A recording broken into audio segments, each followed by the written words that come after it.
Bismillahirrahmanirrahim. Assalamualaikum warahmatullahi wabarakatuh. Perkenalkan, nama saya Nur Malasari dari Program Studi Pendidikan Agama Islam Institut IAIN Palopo. NIM 19020100163. Saya merupakan mahasiswa Program Studi Pendidikan Agama Islam kelas 7E. Nah, di sini saya akan membahas mengenai proposal dalam mata kuliah penilaian tindakan kelas. Baik teman-teman, langsung saja pada pembahasan kali ini saya akan membahas mengenai judul proposal saya, yaitu penerapan metode snowball trolling dalam meningkatkan minat belajar pendidikan agama Islam di kelas 4, yaitu di sekolah UPT SD Negeri 185 Pasarongan. Nah, dalam pembahasan saya kali ini saya akan membahas 3 poin langsung, yaitu yang pertama pastinya pendahuluan, kemudian kajian teori, dan juga metode penelitian. Baik, untuk pembahasan pertama di sini kita membahas bagian pendahuluan terlebih dahulu. Nah, adapun pendahuluan ini terdiri atas 4 poin. Yang pertama yaitu latar belakang, kemudian ada rumusan masalah, ada tujuan penelitian, dan juga manfaat dari penelitian itu sendiri. Nah, untuk latar belakang sendiri itu kita tahu bahwa pendidikan berperan penting dalam mencerdaskan kehidupan bangsa, sehingga banyak sekali hal-hal yang harus dilakukan oleh seorang guru. Nah, khususnya dalam menghadapi berbagai macam tantangan. Nah, salah satunya yaitu menghadapi peserta didik yang dimana kita tahu bahwa peserta didik ini mempunyai karakter yang berbeda-beda, sehingga diperlukan berbagai macam metode ajar yang tepat agar daya minat siswa itu lebih meningkat. Karena kita tahu bahwa untuk menambah minat dari peserta didik itu kita harus menggunakan berbagai macam metode. Salah satunya yang kami bahas yaitu metode snowball trolling. Nah, selanjutnya pembahasan kedua dari pendahuluan yaitu rumusan masalah. Adapun rumusan masalah yang kami terapkan ataupun yang kami lakukan pada penelitian yaitu bagaimana kondisi minat belajar kelas 4 di UPT SD Negeri 185 Pasarongan. Kemudian yang kedua yaitu bagaimana penerapan metode snowball trolling dalam meningkatkan minat belajar kelas 4 di UPT SDN 185 Pasarongan. Kemudian yang selanjutnya yaitu tujuan penelitian. Nah, tujuan dari penelitian ini ada untuk mengetahui bagaimana kondisi minat belajar kelas 4 di UPT SDN 185 Pasarongan. Kemudian yang kedua yaitu pastinya untuk mengetahui bagaimana penerapan metode snowball trolling dalam meningkatkan minat belajar kelas 4 di UPT SDN 185 Pasarongan. Selanjutnya pembahasan yang keempat yaitu manfaat dari penelitian.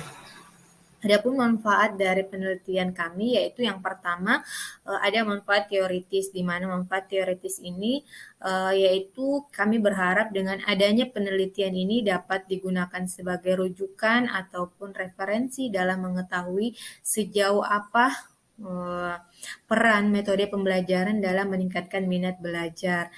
Kemudian yang kedua yaitu manfaat praktis. Nah, manfaat praktis ini bertujuan ataupun bermanfaat dapat sebagai salah satu bacaan untuk peneliti lainnya. Selain itu dapat menambah informasi kepada guru dan memberikan inovasi pada metode pembelajaran. Ya, selanjutnya kita membahas mengenai kajian teori setelah pendahuluan tadi. Nah, yang pertama untuk kajian teori itu yang harus kita tahu adalah landasan dari teori. Nah, landasan dari teori yang pertama yaitu mengenai pengertian dari snowball trolling itu sendiri. Nah, di mana snowball trolling ini merupakan metode pembelajaran yang menggunakan bola pertanyaan yang dimana bola ini berasal dari asal kertas yang digulung atau dibulatkan berbentuk bola, kemudian dilemparkan secara bergiliran di antara sesama kelompok.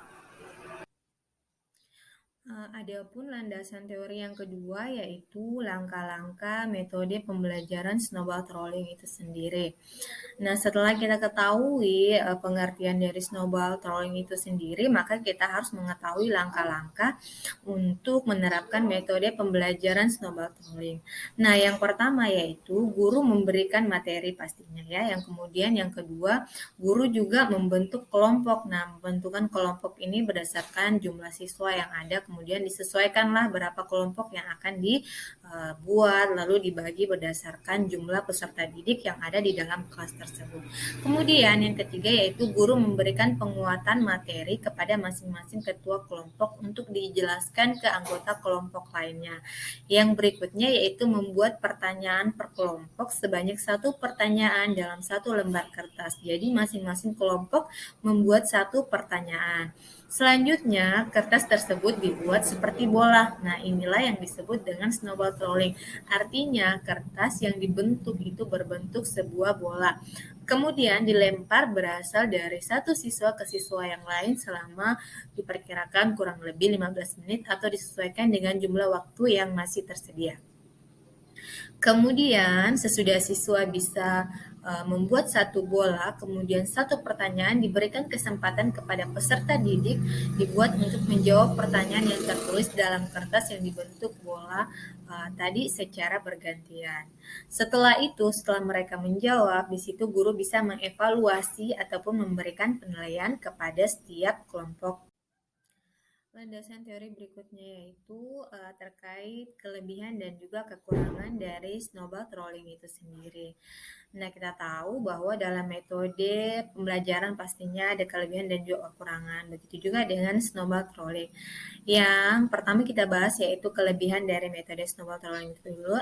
Yang pertama yaitu suasana pembelajaran lebih menyenangkan pastinya. Kemudian siswa dapat mengembangkan kemampuan berpikir karena di sini siswa diharuskan untuk membuat pertanyaan secara sendiri ataupun per kelompok. Kemudian siswa juga lebih aktif karena mereka akan berusaha agar tugas itu bisa terlaksana.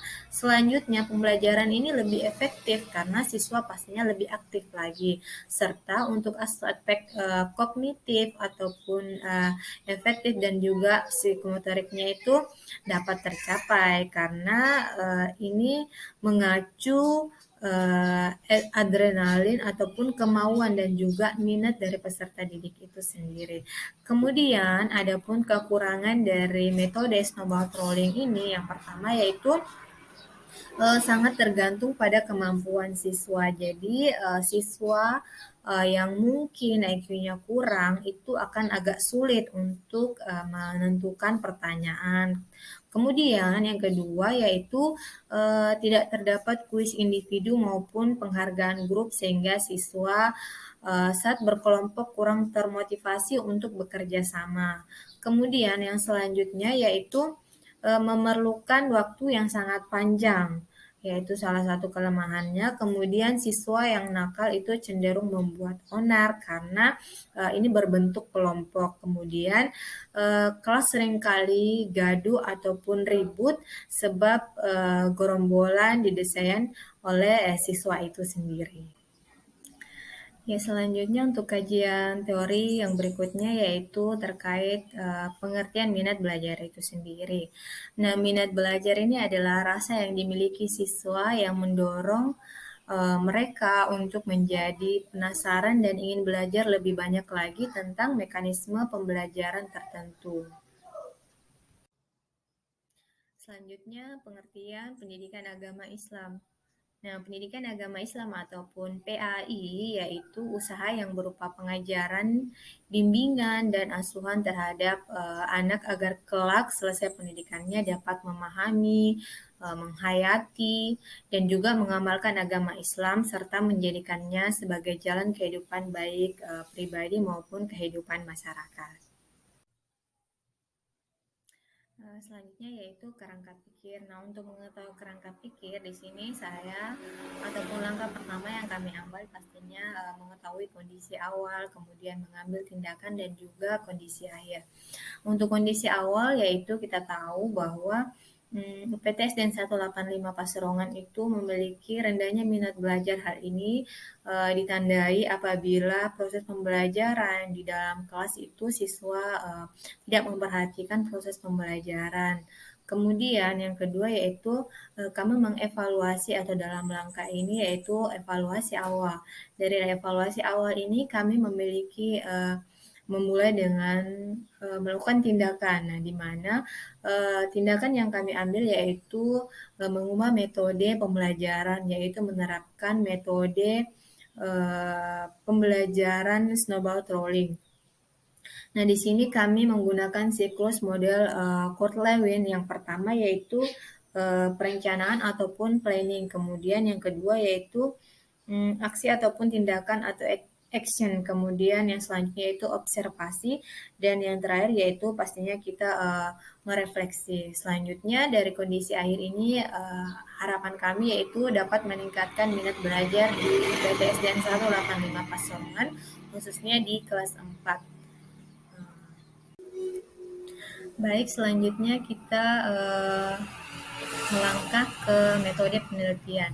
Nah, untuk metode penelitian ini sendiri, yang pertama kita bahas yaitu jenis penelitian. Nah, untuk jenis penelitian ini, kami termasuk dalam kategori penelitian tindakan kelas itu sendiri ya, sesuai dengan mata kuliahnya.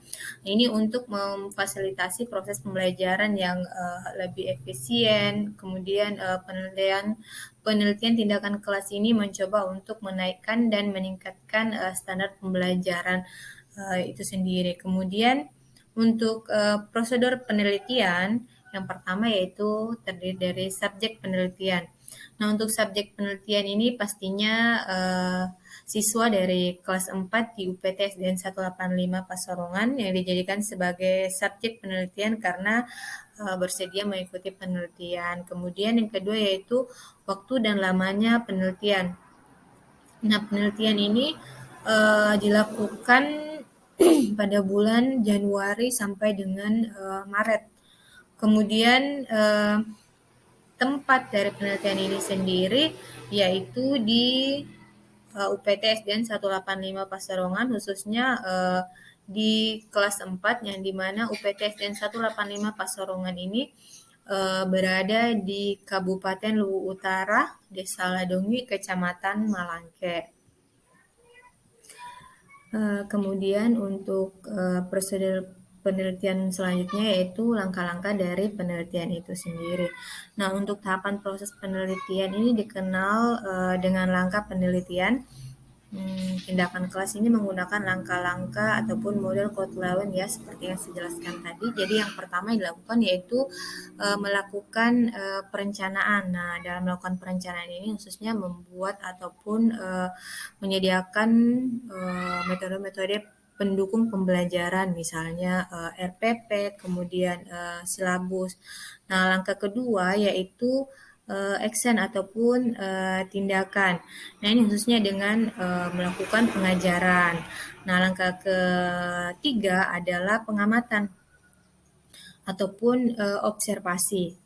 Nah, ini mengamati apakah nilai siswa sudah bagus ataupun tidak dengan menggunakan metode baru ini.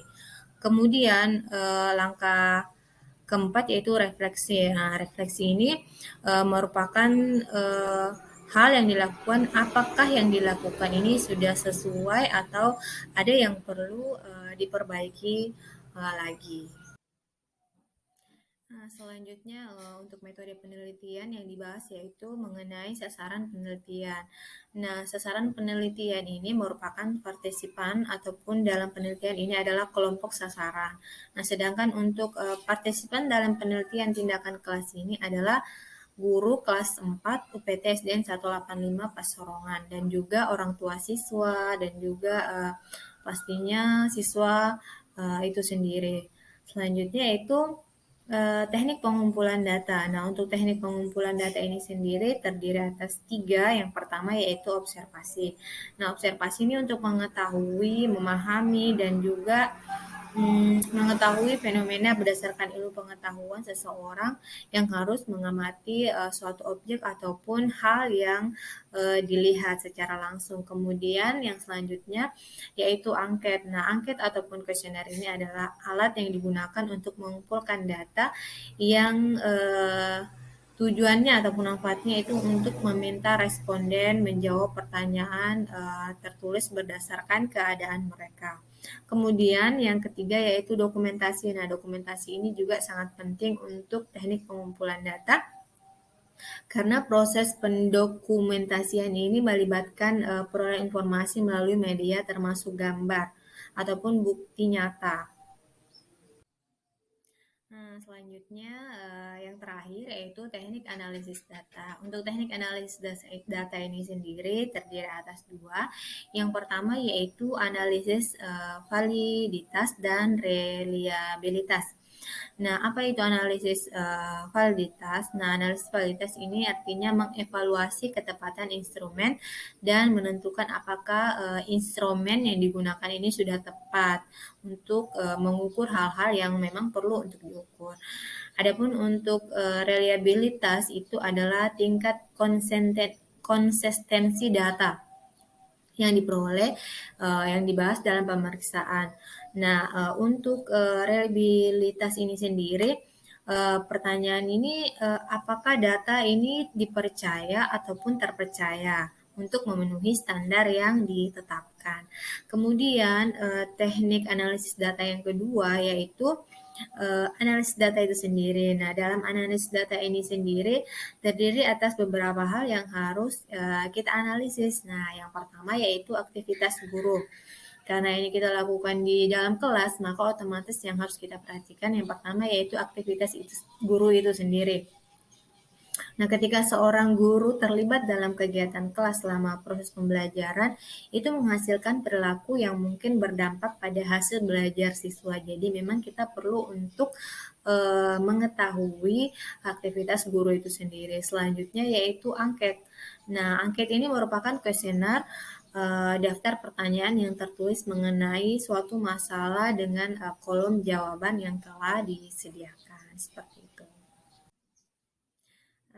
Baiklah, cukup sekian yang dapat saya sampaikan pada kesempatan kali ini. Sekian dan terima kasih. Wassalamualaikum warahmatullahi wabarakatuh.